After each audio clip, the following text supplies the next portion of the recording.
Hi everyone. I thought for this lab I would go ahead and do a screencast here just so you can see the steps that I'm following in order to run the analysis. I think, rather than just having it on the unit notes, it may be easier just to see me do this process. So what we're doing in this lab is correlational analysis. And again, what we're going to be using is Vassarstats. It's that free online website which is very user-friendly in order to run the analysis. So here is our data set. This is Lab 2 data collection online.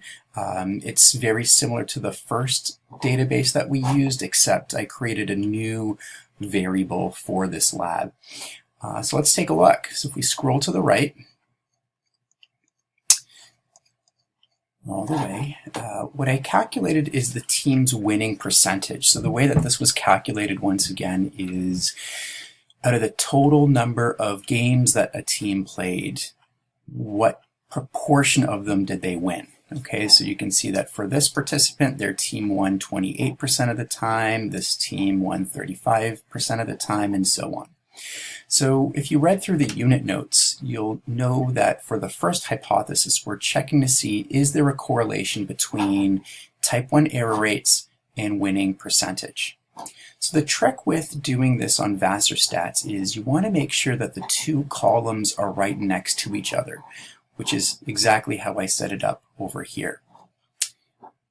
What we do is we highlight both columns together, scroll down to make sure all 26 participants are selected, and I copy it. So you can go up here, you can go to Edit, Copy. That might be the easiest way to do it.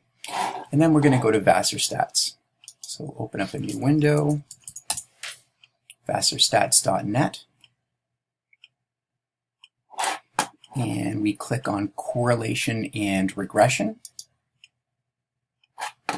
Data Import Version,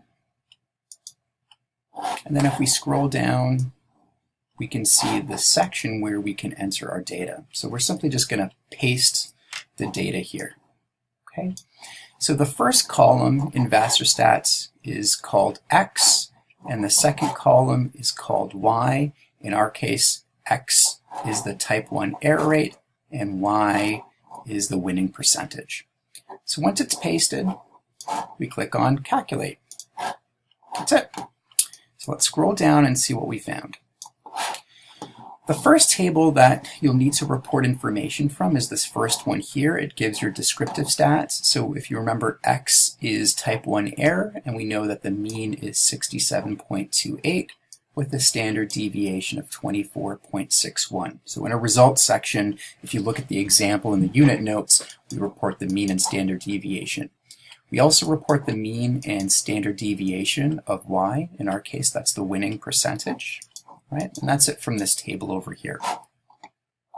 The most important table for our purposes is this one over here. And I'll point out the areas that you want to pick out the relevant information. The first thing is our correlation coefficient. So that's found under R. We found a correlation of 0.21. This 0.21 tells us a few things. It's a positive value, which means there's a positive association between the two. It's also closer to 0. Around a 0.2 is considered a weak correlation. So that's the first thing that we can take note of here. The second thing we're going to take note of is the p-value. Okay? The default for any analysis in this course will be a two-tailed test. We're not going to get into the details of what that means. But our two-tailed test gives us a p-value of, if we round this up, to 0.30. Okay, so it says 0.295, we'll round that up to 0.30. Because this p-value is greater than 0.05, we know that this correlation is not significant. Okay, so when it's not significant, we've essentially falsified our hypothesis. What the data here are telling us is that there is no significant relationship between making a type 1 error and a team's winning percentage, which is kind of interesting, right? It's saying that, it doesn't matter how well a team is doing, it's not impacting the degree to which we think they may win when their team ends up losing. So that's how you run a correlation on Vassarstats. Pretty straightforward. For your purposes, what you're going to have to do is run it on your own with another variable. So a couple of pointers on doing that. So the first thing you probably want to do is maybe make a copy of this data file and save it into your own folder, and that way it should be easier to sort of manipulate the database. What I would do is I would take the win percentage column, so if you click on it, and then you can drag the column and move it over. All right, so I just highlighted the column up here, right? And then if you hold down your mouse button, you can move that column around. So we're just going to move it over here. Okay. The reason why we're doing that is for your second hypothesis, when you correlate type 1 error with another variable, you're going to have to paste it over here. So let's do an example. So let's say you wanted to correlate it with age. Okay. So what we're going to do is highlight all the data. So I'm holding down the Shift key here, making sure that all 26 participants are included. I'm going to edit and copy these data. If I go back to the right, I'm going to paste it right over here. Okay, so we've got the label for age, and we've got all the data points. And I'm just going to scroll up and down to make sure everything is aligned, right? If you have a number down here, or if it ends up here, something went wrong. It needs to align so that there's still 26 participants with the data. Okay, so if you're correlating age with type 1 error rate, you would then highlight both of these columns together, copy it, and paste that into Vassarstats, and then interpret your results just like we did. Okay, just to give you a sense of the variables that you can use, age would be one of them.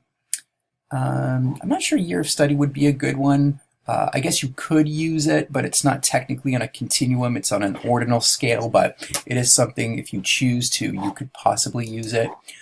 This might be a good one. So how much do you like your team? This one is dichotomous, so we can't use it.